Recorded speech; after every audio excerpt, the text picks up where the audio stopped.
Hello everyone, Neil Tappin here from Golf Monthly and welcome to the beautiful JCB Golf and Country Club. And this video, which we're going to take a look at the 8 biggest beginner golfer mistakes and how to fix them. These are either all traps that you might be falling into when you're out on the golf course or simple swing mistakes that might be costing you. Now the advice in this video comes courtesy of John Howells. He's the head pro here at JCB and he offers some really simple and effective ways to get yourself back in the game if you are making a few of these mistakes. Right, let's head out onto the golf course and get started.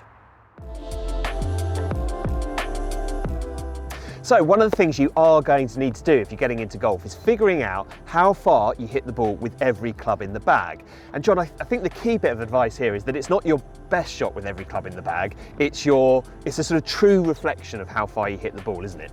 Yeah, absolutely. I think all too often we have players and students that will know they hit a shot once upon a time.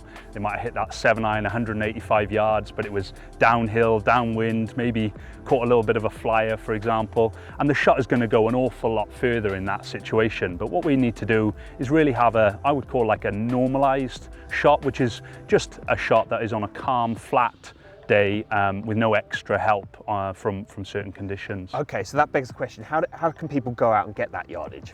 Well, the best thing to do is to do it away from the golf course. You should do it either at your practice area or at the driving range.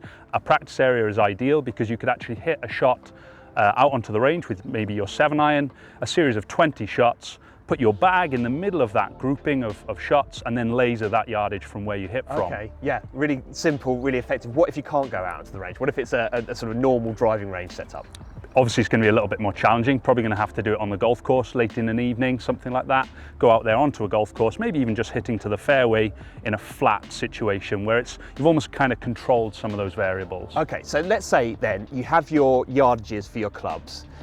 When you get out onto the golf course, then you need to add in all the different factors that might be going on. And this is a really good example of that. So this is the 17th hole at JCB. It's the signature hole of the golf course. Plays slightly downhill, over water, trouble everywhere. How do you figure out your yardage on a hole like this, John? Absolutely. So first of all, I've taken the Bushnell laser and I've lasered the flag at 195. Now I know my 6-iron in normal conditions will go about 182. But I've got a situation here where I'm downhill, a good sort of 5-6 degrees, so that's going to take some yardage off. And I've also got a little breath of downwind, which is also going to help me. So I'm factoring in the fact that I'm downhill, using a little bit of educated guesswork, and I know that 6-iron is going to be about the right number. Right, okay, and if you were playing uphill, the opposite sort of rules would apply, right? Yeah, absolutely. You're going to have to use, again, a bit of educated guesswork.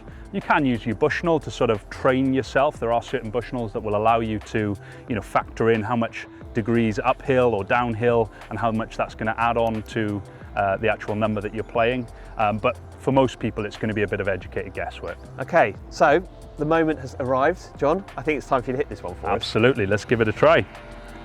So I'm just thinking middle of the green here, Neil. I should think so too.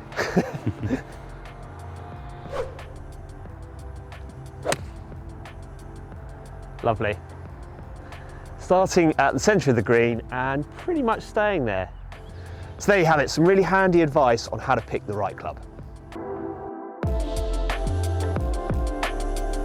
Okay, so the first one on our list is something that costs players, and it can cost them in terms of accuracy and the quality of their strike, John, and it's about the way in which you turn your body in the backswing or whether you sway in the backswing, right? Yeah, exactly. So all too often with amateur golfers, we see a lot of hip sway, this kind of lateral movement, which I think people with the best intentions, they're trying to make a nice weight shift, yes, but they probably overdo it. Right, okay, so what does it look like then? What's the wrong position look like at the From top? this kind of camera angle, basically, as we do our backswing, what we see is people kind of doing this weight shift where their right hip kind of laterally moves away from the target. They get this big weight shift, but they haven't really made much turn in their hips. Right, fine. So what's the best way to think about it to get yourself out of that mode and get yourself into a better rotation?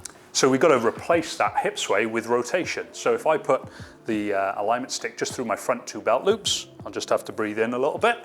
But basically what I'm trying to do is get this feeling that as I do my backswing, I'm turning and trying to match this 45-degree angle that I've put on the ground here so I'm getting the hips to match that white stick that's on the ground. So I'm making a nice big turn. You could see that if I drew a line from my right hip down to my right ankle, I'm turning within that line as I do that backswing. It's going to help me on multiple fronts. Okay, and you've got another drill as well. Absolutely, yeah. So we can try, and then once we've got this feeling of a hip turn, we could just slide in a little blocker, maybe just pop it on the outside of my right hip and do exactly the same thing. Now I'm going to get a bit of feedback from a touch. If I'm swaying into that yellow stick, then obviously I'm going to feel that during my golf swing.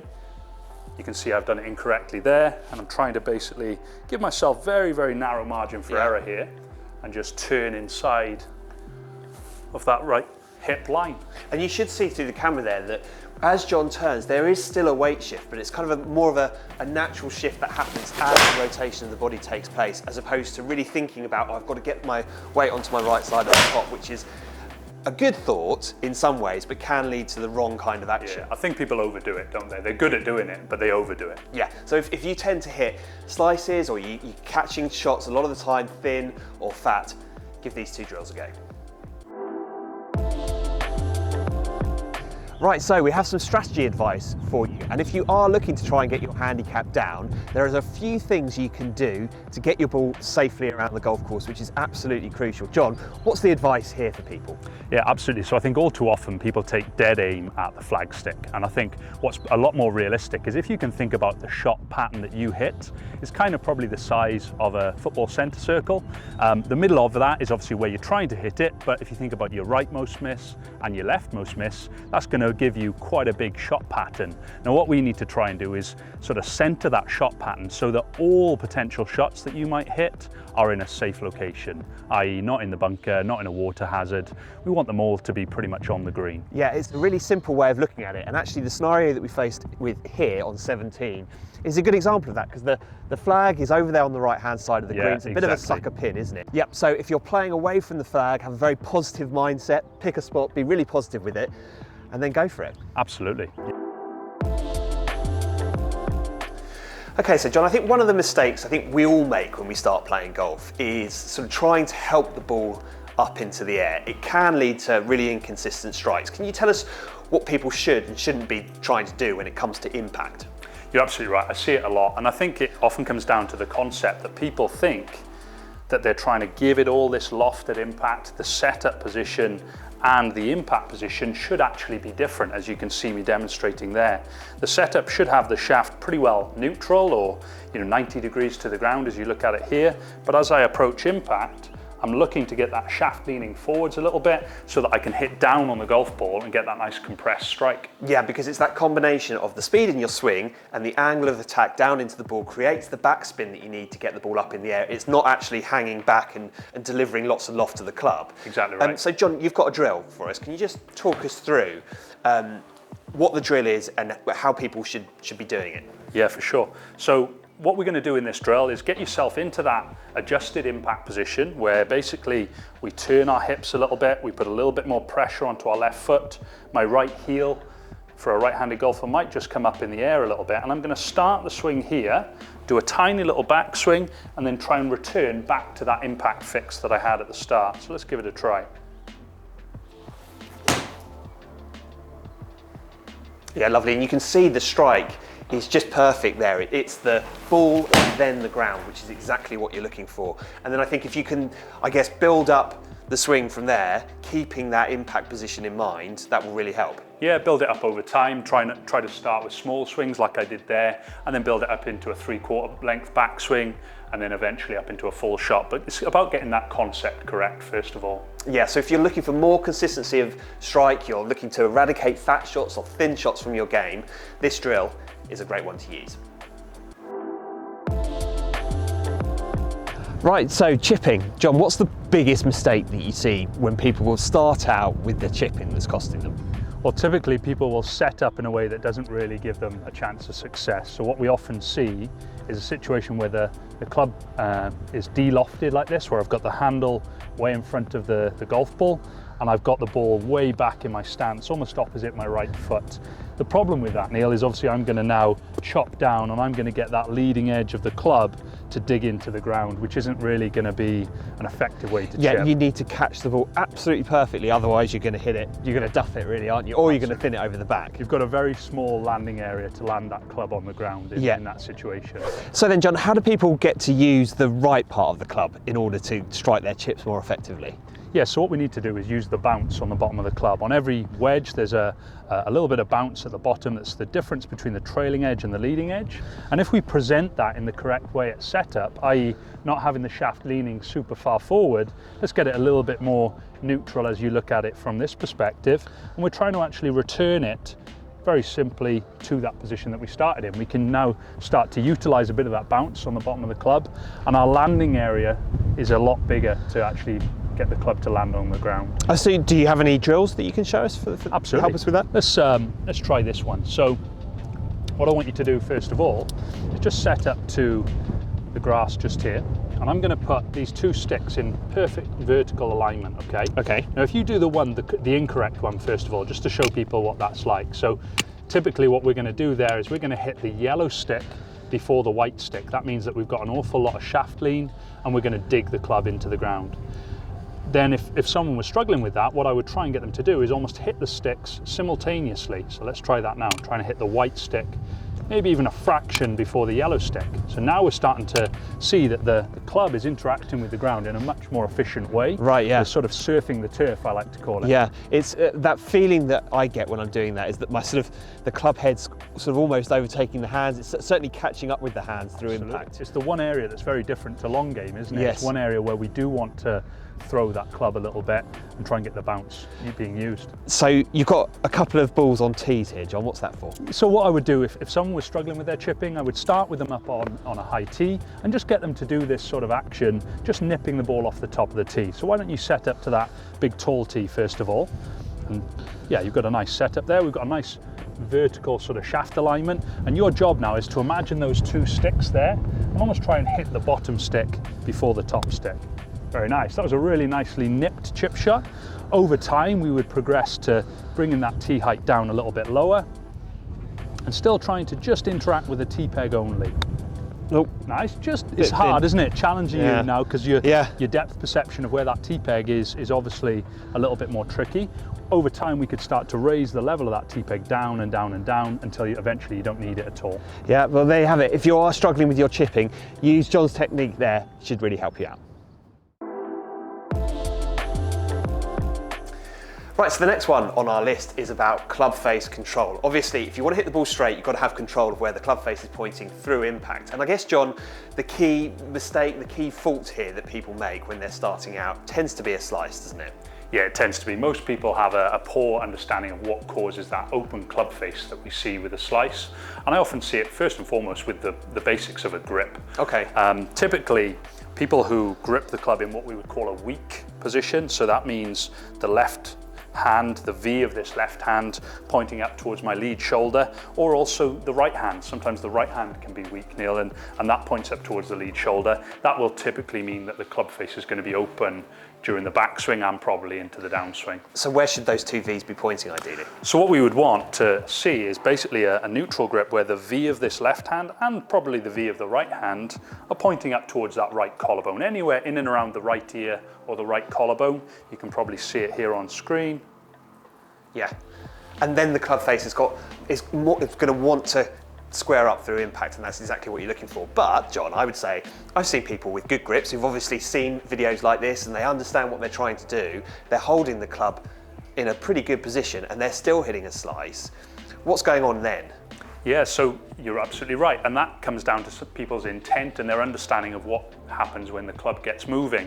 So typically, if we have a position in the backswing, I'll turn to the camera here, if we have a position where that left wrist gets into a very cupped position in the backswing, or maybe even a cupped position at the top, and also even on the way down, if that left wrist is in a really cupped position, you can see just how open the club face is there and how the club face is going to be pointing right at target at impact.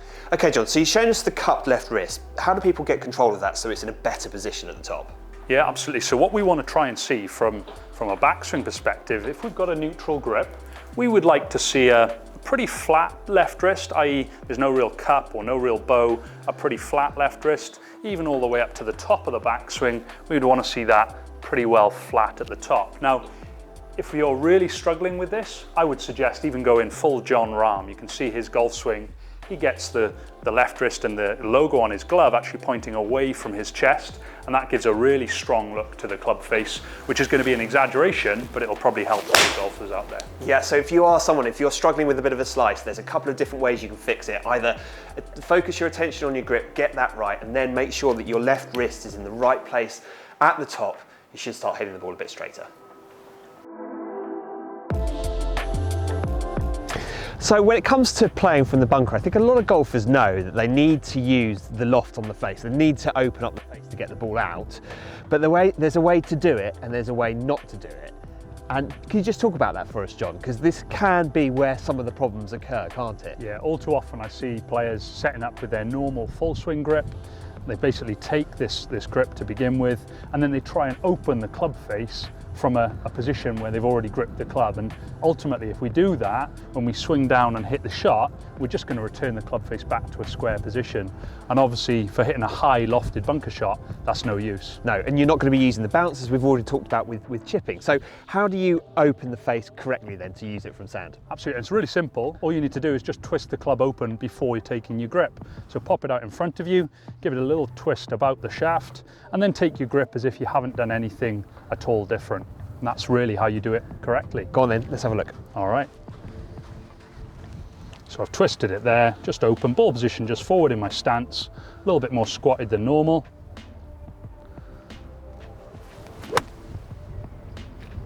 And you can see how much loft there is there. Without John trying to do anything particularly out of the ordinary, he's created an awful lot of loft and yet kept the motion as simple as possible. Okay, so hopefully you now know how to grip the club in order to open the face. But, John, one of the keys to playing bunker shots consistently well is taking the right amount of sand every time. It's something that so many golfers struggle with. I can see you've got a drill here. What is it and how does it help? So we've got two little scoops of sand here, one with ball, one without. And what I want you to understand is that really we're trying to control the depth of this divot, Neil. So if I set up just to the side, I want to make a swing where I don't actually break the ground. I don't want to see a divot being taken place, because if I do that, I've gone way too low. Right, so yes. by setting up to this little bit of sand, same bunker sort of technique, I'm going to just look to hit the sand only. You can hear that really nice sound that you hear on great bunker plays. Yeah, and there's no divot there. It's just a sort of light bruising of the ground, isn't it? Yeah, just nipping that sand, getting plenty of spin, plenty of height on the shot. And you can try that with a golf ball as well.